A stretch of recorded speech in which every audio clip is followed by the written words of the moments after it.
కాబట్టి ఓవరాల్గా ఎంఎస్ఎంఈలకు కలిపి 10,000 కోట్ల రూపాయలు ఖచ్చితంగా ఈ సంవత్సరం బడ్జెట్లో పెట్టాలని చెప్పి మేము ప్రభుత్వాన్ని డిమాండ్ చేస్తూ ఉన్నాం. అదేవిధంగా మరి ఉద్యోగాలు, పిల్లలకు ఉద్యోగాలు ఇస్తామని చెప్పిండ్రు, కానీ ఇవ్వకుండా మరి ప్రభుత్వం కంప్లీట్గా వారిని ఇగ్నోర్ చేస్తున్న పరిస్థితి ఉంది.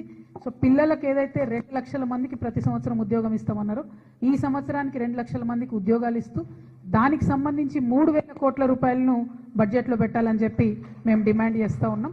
అట్లనే పెన్షన్స్ ఉన్నాయి చాలా మందికి. ఇక సోనియమ్మ బర్త్డే రోజు పెంచుతామని ముఖ్యమంత్రి గారు చెప్పి 3 ఏళ్ళు దాటుతుంది. మళ్ళీ సోనియమ్మ బర్త్డే రావాలంటే 8 నెలలు పడుతుంది. ఆ లోపల ఆల్రెడీ అవ్వాతాతలు పెన్షన్ల కోసం ఎదురు చూస్తున్నారు. పెన్షన్ పెంచుతారని చెప్పి ఆడబిడ్డలు ఎదురు చూస్తున్నారు, మరి వికలాంగులు ఎదురు చూస్తున్నారు. అన్ని రకాల వర్గాలు కూడా పెన్షన్లు రాకుండా ఇబ్బంది పడుతున్నారు. కాబట్టి మీరు పెంచాల్సిన పెన్షన్కి 25,000 కోట్ల రూపాయలు తెలంగాణ జాగృతి ప్రజా బడ్జెట్లో ప్రతిపాదిస్తున్నది. అదేవిధంగా ప్రతి గ్రామంలో ఉన్నటువంటి కళాకారులు, ఒగ్గుడోలు కళాకారులు కావచ్చు, తెలంగాణ సాంప్రదాయ కళాకారులు కావచ్చు, వారి పక్షాన జాగృతి పోరాటం చేస్తున్నది. మేము పదే పదే చెప్పినాం, మీరు కేవలం వాళ్ళకు ఒక ఐడెంటిటీ కార్డు ఇచ్చి 500 రూపాయలు ఇస్తే కేంద్ర ప్రభుత్వం నుంచి 5,500 ఇచ్చేటటువంటి సౌకర్యం ఉన్నది, దాన్ని సద్వినియోగం చేసుకోండి అని చెప్పినాం. అంటే ప్రతి గ్రామంలో దాదాపు ఒక 20 నుంచి 25 మందికి ఈ పెన్షన్ బెనిఫిట్ అవుతుంది. దానికి గాను 5,000 కోట్ల రూపాయలు ప్రజా కళాకారులకు పెట్టాలని చెప్పి జాగృతి బడ్జెట్ డిమాండ్ చేస్తూ ఉంది. మీరు ఆడబిడ్డలకు ఏదైతే 2,500 రూపాయలు ఇస్తాం ప్రతి నెల అని చెప్పినరో దానికి సంబంధించి 15,000 కోట్ల రూపాయలు ఈ సంవత్సరానికి సరిపడా పెట్టాలని చెప్పి జాగృతి డిమాండ్ చేస్తూ ఉన్నది. అట్లనే ఇండ్లు కట్టిస్తాం ప్రతి ఒక్కరికి, ఇందిరమ్మ ఇండ్లు అని చెప్పిండ్రు. ఓవరాల్గా కట్టాల్సినటువంటి ఇండ్లు ఇంకా 8 లక్షలు పెండింగ్ ఉన్నాయి. 5 లక్షల ఇండ్లకు డబ్బులు ఇచ్చినామని ప్రభుత్వం చెప్తుంది. కాకపోతే సంవత్సరానికి ఇన్ని కట్టిస్తామని చెప్పే పోయిన ప్రభుత్వం ఫెయిల్ అయింది. ఈ ప్రభుత్వం కూడా మరి సంవత్సరానికి ఇన్ని కట్టిస్తామని చెప్పి పేదవాళ్ళని ఆశ పెడుతున్నారు. చివరి సంవత్సరానికి వస్తుందో రాదే అనే అనుమానం మనందరికి కూడా కలుగుతూ ఉంది. కాబట్టి ఈ బడ్జెట్లోనే 8 లక్షల ఇండ్లకు సంబంధించి 20,000 కోట్ల రూపాయలు పెట్టాలని చెప్పి ప్రజా బడ్జెట్ జాగృతి తరఫున మేము ప్రతిపాదన చేస్తూ ఉన్నాం. అట్లనే ఈ తెలంగాణ రాష్ట్రం రావడానికి, మనందరం ఇట్లా ఫ్రీగా తెలంగాణలో మాట్లాడుకోవడానికి, మా తెలంగాణ అయ్యగారులు వచ్చి ఇట్లా పంచాంగ శ్రవణం చేయడానికి, తెలంగాణ ప్రత్యేక రాష్ట్రం రావడానికి మరి కారణభూతులైనటువంటి తెలంగాణ ఉద్యమకారులకు అనేక మాటలు ఇచ్చింది ఈ ప్రభుత్వం. 250 గజాల ఇండ్లు ఇస్తామన్నారు, పెన్షన్ ఇస్తామన్నారు, అమరవీరుల కుటుంబానికి 25,000 ఇస్తామన్నారు. మరి ఉద్యమకారులకు 5,000 కోట్ల రూపాయలు బడ్జెట్లో పెట్టాలని చెప్పి మేము డిమాండ్ చేస్తూ ఉన్నాం. ఆటో డ్రైవర్లు ఉన్నారు, మనందరికీ పేదవాడి బండి, ఎక్కడికి పోయినా సౌకర్యంగా ఉండేటటువంటి బండి. ఆటో డ్రైవర్లకు అనేక మాటలు ఇచ్చిండ్రు. వారి సంక్షేమానికి నెలకు 12,000 ఇస్తామన్న దానికి 100 కోట్ల రూపాయలు పెట్టాలని చెప్పి ప్రజా బడ్జెట్ నుండి డిమాండ్ చేస్తున్నాం. అట్లనే స్కూటీలు ఇస్తామని చెప్పి ఆడపిల్లలకి స్కూటీలు ఇస్తే చదువుకోవడానికి ఈజీగా అవుతుందని చెప్పిండ్రు. కానీ కొంతమందికే ప్రపోజ్ చేసినట్టుగా మొన్న ముఖ్యమంత్రి గారి ప్రకటనలో చూసినాం. కాబట్టి 18 సంవత్సరాల నుంచి నిండిన తెలంగాణలో ప్రతి ఆడబిడ్డకు మీరు ఇవ్వాలంటే ఈ బడ్జెట్లో, తెలంగాణ జాగృతి ప్రజా బడ్జెట్లో 5,000 కోట్ల రూపాయలు స్కూటీలకు ఇవ్వాలని చెప్పి మేము ప్రవేశపెడతా ఉన్నాం. అట్లనే కౌలు రైతులకు, సగటు భూమి ఓనర్ ఎవరైతే ఉంటారో రైతుతో పాటు మరి కౌలు రైతులకు కూడా మేము డబ్బులు ఇస్తామని చెప్పి ప్రభుత్వం చెప్పింది. కౌలు రైతులకు 35,000 కోట్ల రూపాయలు పెట్టాలని చెప్పి మేము డిమాండ్ చేస్తూ ఉన్నాం. యంగ్స్టర్స్, యువత, ఆడవాళ్ళైనా మగవాళ్ళైనా రాజీవ్ యువ వికాసం కింద అప్లికేషన్లు పెట్టుకోమని చెప్తే అందరు పెట్టుకున్నారు. మనిషికి 5 లక్షలు ఇస్తాం, మీరు ఏదైనా చేసుకోవచ్చు అన్నారు. ఎంతమంది పెట్టుకున్నారు అప్లికేషన్లు? 16 లక్షల మంది ఎస్సీ, ఎస్టీ, బీసీ, మైనారిటీకి సంబంధించినటువంటి ఆడపిల్లలు, మగపిల్లలు అందరూ కూడా అప్లికేషన్లు పెట్టుకున్నారు. మరి వాళ్ళని పక్కకు పెట్టేస్తుంది ప్రభుత్వం తప్పితే బడ్జెట్లో రూపాయి పెడతలేదు.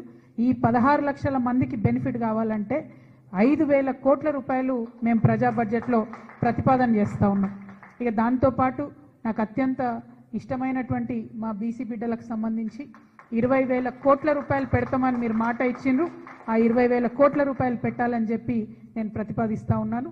మరి ఎస్సీకి సంబంధించినటువంటి షెడ్యూల్ కాస్ట్కి సంబంధించి రాజ్యాంగం మనకు చెప్పేటటువంటి హక్కుగా ఏదైతే వస్తూ ఉందో 18,000 కోట్ల రూపాయలు ఎస్సీస్కి సంబంధించి బడ్జెట్ ప్రవేశపెట్టాలని ఈ ప్రభుత్వాన్ని మేము డిమాండ్ చేస్తూ ఉన్నాం. మేము గమనిస్తూ ఉన్నాం, గత 2 బడ్జెట్లలో కూడా మీరు దళితులకు సంబంధించి బడ్జెట్ తగ్గించిండ్రు. చేసినటువంటి కేటాయింపులు కూడా పక్కదారి పట్టిస్తూ ఉన్నారు. ఎవరు చూస్తలేరు అనుకోవద్దు, జాగృతి నాయకులు కార్యకర్తలం గమనిస్తున్నాం, మీ విషయాన్ని ప్రతి ఊర్లో కూడా ఎండగడతామని చెప్పి ఈ సందర్భంగా ప్రభుత్వాన్ని హెచ్చరిక చేస్తూ ఈ బడ్జెట్లో 18,000 కోట్ల రూపాయలను ఎస్సీస్కి సంబంధించి బడ్జెట్ పెట్టాలని డిమాండ్ చేస్తున్నాం. అట్లానే ఎస్టీస్కి, ఆదివాసీలకు, బంజారాలకు కలిపి ఏదైతే బడ్జెట్ పెడతారో వారికి హక్కుభుక్తంగా రావాల్సిన 10,000 కోట్ల రూపాయలని కూడా ఈ సంవత్సరం బడ్జెట్లో పెట్టాలని చెప్పి మేము డిమాండ్ చేస్తూ ఉన్నాం. ఇప్పటి వరకు మేము చెప్పినటువంటి లెక్కలన్నీ కూడా కలిపి మరి 2,23,00,000 కోట్ల రూపాయలు మాత్రమే అవుతుంది. అంటే మీరు ఏదైతే 3,23,00,000 కోట్ల రూపాయలతో బడ్జెట్ పెట్టాలనుకున్నారో అందులో ఇంకొక 1,00,000 రూపాయలు మీరు అప్పులు కట్టుకోవడానికి, మీరు అనుకున్న కొత్త కార్యక్రమాలు చేసుకోవడానికి ఇంకా 1,00,000 కోట్ల రూపాయలు మిగిలే ఉంటాయి. కాబట్టి దాంట్లో మీరు మీ కాంగ్రెస్ వల్ల పేర్లు పెట్టుకొని పథకాలు పెట్టుకోండి, కానీ మిగతా ఈ 2,23,00,000 కోట్ల రూపాయలు మాత్రం మీరు చేసిన వాగ్దానాలకు ప్రజలకు పనికొచ్చేటట్టుగా చేయమని డిమాండ్ చేస్తున్నాం. మీరు ఒకవేళ ఫీజు రియంబర్స్మెంట్ చేస్తే అది కాలేజీలకే పోతాయి పైసలు, కాలేజీలు మళ్ళీ ఖర్చు పెడతాయి, స్టూడెంట్స్ మళ్ళీ ఖర్చు పెడతారు, మళ్ళీ మార్కెట్లోకి వస్తాయి. బడ్జెట్ పెట్టేటప్పుడు ఎకనామిస్టులు ఏం చెప్తారంటే ఆ కరెన్సీ రొటేషన్, అంటే వెలాసిటీ ఆఫ్ కరెన్సీ అనేది అయితే ఉంటుందో ఒక దగ్గర ఆగద్దన్నట్టు, పైసా తిరుగుతూ ఉంటేనే సమాజంలో సంపద సృష్టి అవుతుంది. కాబట్టి ఇప్పుడు నేను చెప్పిన ప్రతి ఒక్కటి కూడా మళ్ళీ మీకు సంపద ఇచ్చేదే, మళ్ళీ మీకు ట్యాక్స్ ఇచ్చేదే, మళ్ళీ మీకు జిఎస్టీ ఇచ్చేటటువంటి రంగాలకే మేము ప్రాతినిధ్యం వేస్తూ మరి చెప్పడం జరిగింది. తులం బంగారానికి సంబంధించి, షాదీ ముబారక్కి సంబంధించి మీరు ఇస్తే పెళ్లికే ఖర్చు పెట్టుకుంటారు తప్పితే ఇంట్లో ఏం పెట్టుకోరు. కాబట్టి వాటికి డబ్బులు, అట్లా అన్ని సెక్టర్స్ మీరు ఇగ్నోర్ చేయకుండా బడ్జెట్ ప్రవేశపెట్టాలని చెప్పి నేను ఈ ప్రభుత్వాన్ని కోరుతా ఉన్నాను. అదేవిధంగా మరి అయ్యగారులు ఇప్పటివరకు మనకు ఆశీర్వాదం ఇచ్చారు, బ్రాహ్మణ పరిషత్ను కూడా మీరు ఇగ్నోర్ చేయకుండా తప్పకుండా 1,000 కోట్ల రూపాయలు బ్రాహ్మణుల వెల్ఫేర్ కోసం కూడా పెట్టాలి. వాళ్ళ ఆశీర్వాదం ఉంటే మనందరం కూడా బాగుంటాం. అదేవిధంగా చాలామంది మొన్నటి నుంచి ఎప్పుడైతే ఈ సంవత్సరం పేరు పరాభవ నామ సంవత్సరం ఉన్నదో అందరూ కూడా వాట్సాప్లలో ఈసారి చాలా మందికి అవమానం అయిపోతుందని రకరకాలుగా చెప్తున్నారు. అవన్నీ పటాపంచలు చేసే విధంగా మీరు నిజంగా ఇలా తెలుగు ప్రజలందరికీ, తెలంగాణ కాదు తెలుగు ప్రజలందరికీ కూడా మీరు ఒక విశ్వాసాన్ని ఇచ్చిరాయి గారు. పరా అంటే అమ్మవారు, భవ అంటే శివుడు, శివుడు అమ్మవారు కలిసి ఉండే సంవత్సరం ఇది. కాబట్టి మనకు ఎదురు లేదని చెప్పి మాకు ధైర్యాన్ని నింపినందుకు మీకు మరి ధన్యవాదాలు తెలియజేస్తూ, ఈ పరాభవ నామ సంవత్సరం అంటే పా అంటే పలుకుబడి, రా అంటే రాబడి, భా అంటే భవిష్యత్తు, వా అంటే వర్ధిల్లాలి తెలంగాణ ప్రజలందరికీ అని కూడా నేను తెలంగాణ జాగృతి తరఫున మరి కోరుతూ, ఎప్పుడైనా కాలమాన వాస్తు శాస్త్రాలను ఫాలో అవుతూ పని చేస్తే విజయం సాధిస్తాం. కాలానికి అనుగుణంగా నడుచుకున్నవాడే బాగుంటాడు. మన భారతదేశంలో కూడా అందరూ అదే చెప్తారు, టైం బాగాలేదురా అంటే ఇంట్లో కూర్చోసప్పుడే అని చెప్తారు, టైం బాగుందంటే పని చేయాలని అర్థం. సో కాలానుగుణంగా అంటే ఒక మంచి నక్షత్రం చూసి ముహూర్తం పెట్టుకుంటే మంచిగా విజయం జరుగుతుంది, ఒక మంచి వారం చూసి ముహూర్తం పెట్టుకుంటే ఆయుష్ పెరుగుతుంది. ఇప్పటిదాకా అయ్యగారు చెప్పిండ్రు. కాబట్టి ఈ పంచాంగ శ్రవణం చేస్తే గంగా